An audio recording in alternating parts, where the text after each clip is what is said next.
70% of Australians say they don't want a carbon tax. Why? It appears they understand that the projected 2015 handing over of the tax to a global market will lead to an emission trading scheme driven by global banking cartel speculators, which means the tax will be whatever they, who are set to trade our tax, want it to be. In short, the tax will have no cap. Gillard's $23 per tonne is a starting price. Now listen to her carefully. She always says starting price. Australian families are being sold a tax without an upper limit.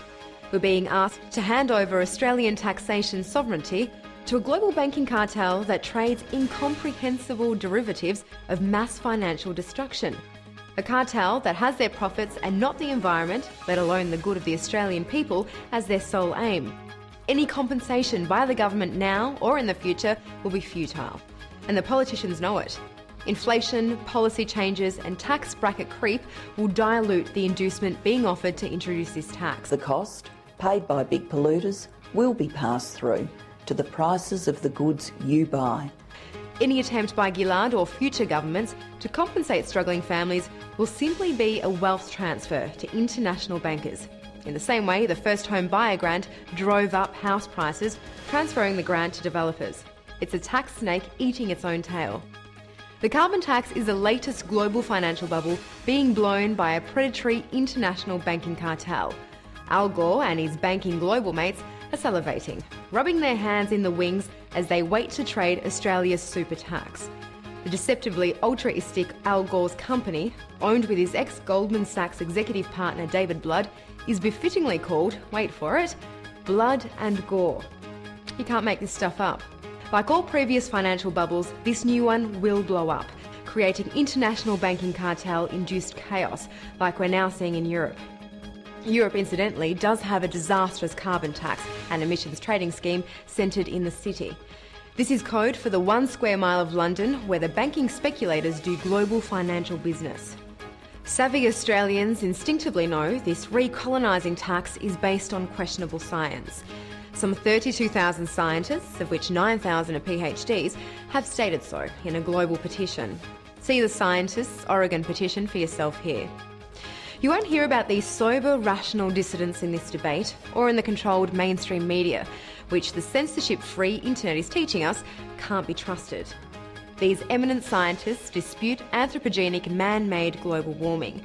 It appears the science is not in on global warming recently sheep-dipped as climate change. We saw this when the United Nations IPCC was found to knowingly have peddled fraudulent science from the University of East Anglia when an insider with a conscience released damning emails on the fraud to rig the science. Back in Australia, Julia Gillard and Bob Brown rely on cafeteria science to push through the carbon tax that will one day fund the one world government sought by Bob Brown and which he recently came out and admitted he wants. Why was economics professor Ross Garnaut, a globalist world government proponent, suspiciously chosen as our chief advisor on climate change? He's a member of the shadowy International Trilateral Commission set up by David Rockefeller. See this. Is there something going on here that we're not being told? We may not have answers, but we should ask the questions. What average hard-working Australians do know is the carbon tax is to be a blatant transfer of wealth and jobs from Australian families to global banking elites using a fraudulent Enron-devised carbon casino to financially strip mine Australia. Is it any wonder 70% of Australians say they don't want this toxic tax but do want an election? The carbon tax will be like a thief in the night, creeping into every aspect of Australians' lives as international speculators ratchet it up or down at will to punish or reward nations. Once this tax is embedded into our economy, even our elected representatives won't be able to protect us from those who have weaponised the carbon tax to impose it savagely on nations who dare to resist any aspect of their government's demands.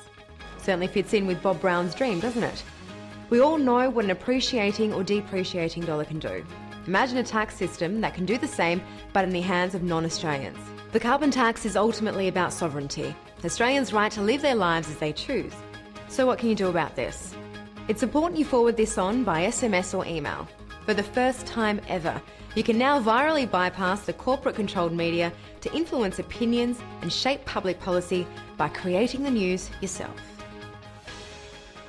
This has been a Kuzu News presentation, where you write, comment or give us talking points, and we produce news and commentary like this from just $149. Spread them virally or to smartphones worldwide, bypassing the controlled mass media. Kuzu.com is where you can now affordably reach hearts and minds of the people.